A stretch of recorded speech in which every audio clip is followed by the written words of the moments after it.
you're staring at your bank account again, wondering how on earth you're still living paycheck to paycheck.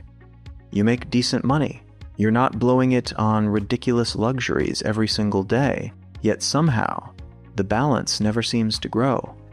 The rent gets paid, the car note gets paid, the subscriptions quietly drain a little more each month, and by the time you look up, there's nothing left for the future you keep promising yourself. But here's the truth that nobody wants to admit out loud. You're probably not actually broke.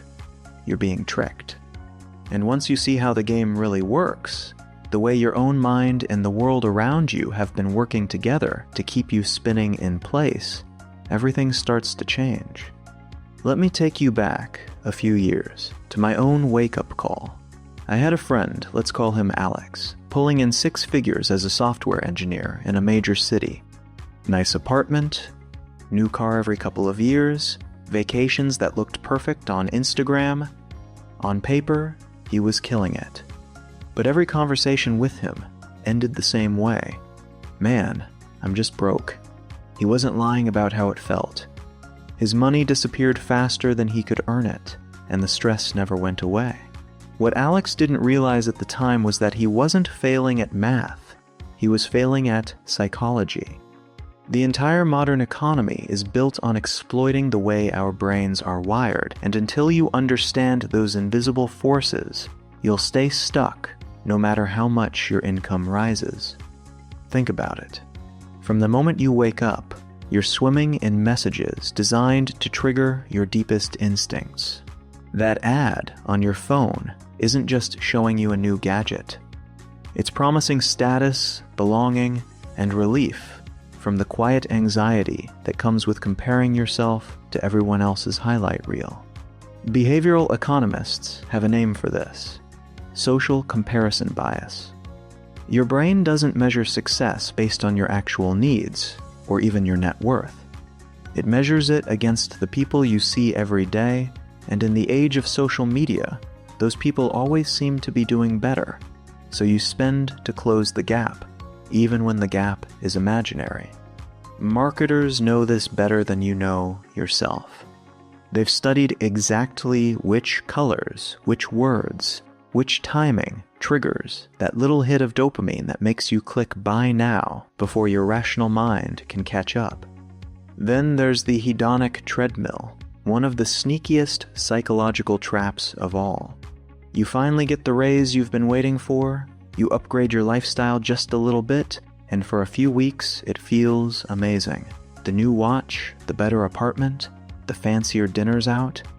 But very quickly, your brain resets to that new normal and starts craving the next level. What felt like success becomes the baseline, and suddenly you're right back where you started, only now with higher fixed expenses. This is why so many people making $100,000 a year feel just as stressed as when they were making 40. Their expenses have expanded to match their income in a process called lifestyle inflation, and the money that could have gone into building real wealth quietly evaporates. Credit card companies understand this psychology better than almost anyone. They don't make most of their money from responsible users who pay off their balance every month. They make it from the quiet emotional spending, the treat yourself moments, the I deserve this justifications that happen when you're tired, bored, or stressed. That small purchase doesn't feel dangerous in the moment because your brain uses mental accounting. You put the fancy dinner on the experiences card in your mind, the new shoes on the self-care card, and suddenly the debt feels abstract. Meanwhile, compound interest is working against you in the background, the kind of silent killer that turns a few $100s a month into tens of thousands over a decade. The banks aren't evil for offering the cards. They're just masters at designing systems that work with, not against, human nature. And then we have the retirement accounts that most Americans know they should be using but somehow never quite max out. A 401k or Roth IRA isn't just a boring savings vehicle. It's one of the most powerful wealth-building tools ever created, thanks to tax advantages and compound growth.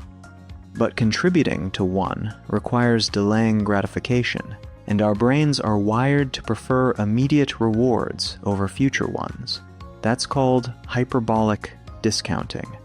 $500 in your checking account right now feels more real than $50,000 at retirement, even though the math says otherwise.